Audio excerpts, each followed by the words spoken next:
கிறிஸ்துவுக்குள் அன்பானவர்களே, இன்றைய தியானத்திற்கு நாம் எடுத்துக்கொண்ட வேத பகுதி ஏசாயா 45:4 முன்பகுதி.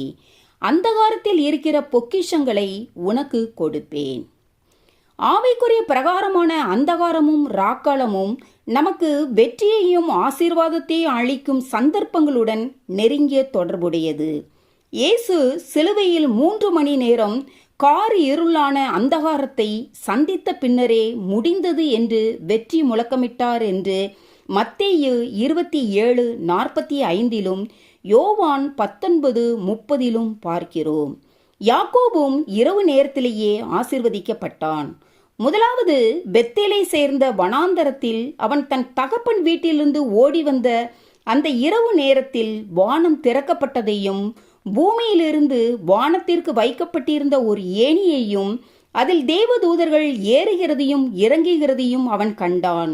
கர்த்தர் அதற்கு மேலாக நின்று அவனுக்கும் அவனுடைய சன்னதிக்கும் ஆசீர்வாதமான வாக்குத்தத்தங்களை அளித்தார் என்று ஆதியாகமம் 28:11-15 பார்க்கிறோம். மற்றொரு முறை அவன் லாபான் வீட்டிலிருந்து ஓடிப்போன போது தேவனோடு இரவில் போராடி மிகுதியான ஆசீர்வாதத்தை பெற்றான் என்று ஆதியாகமம் 32:24-29 பார்க்கிறோம். நம்முடைய கிறிஸ்தவ வாழ்விலும் நம் ஆவிக்குரிய ஜீவியம் ஆசீர்வதிக்கப்பட தேவன் அந்தகாரத்தையும் இரவையும் அனுமதிக்கிறார். ஆகையால் தேவன் நமது ஆவிக்குரிய ஜீவியத்தில் இருண்ட ராக்காலங்களை அனுமதிப்பது நம்மை அழிப்பதற்காக அல்ல, மாறாக நம்மை கொள்ளை பொருளை பங்கிடத்தக்கவர்களாக்குவதற்கே.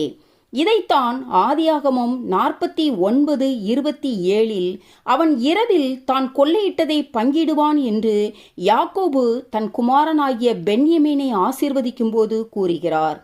ஆகவே நாம் அந்தகாரமான வேளைகளில் கொள்ளையை பங்கிட கற்றுக்கொள்ள வேண்டும்.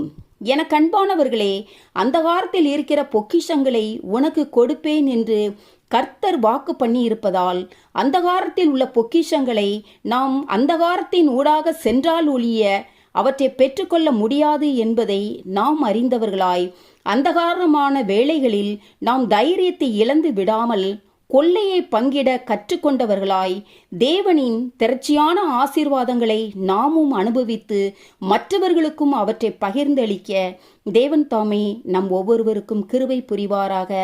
ஆமேன். அல்லேலூயா.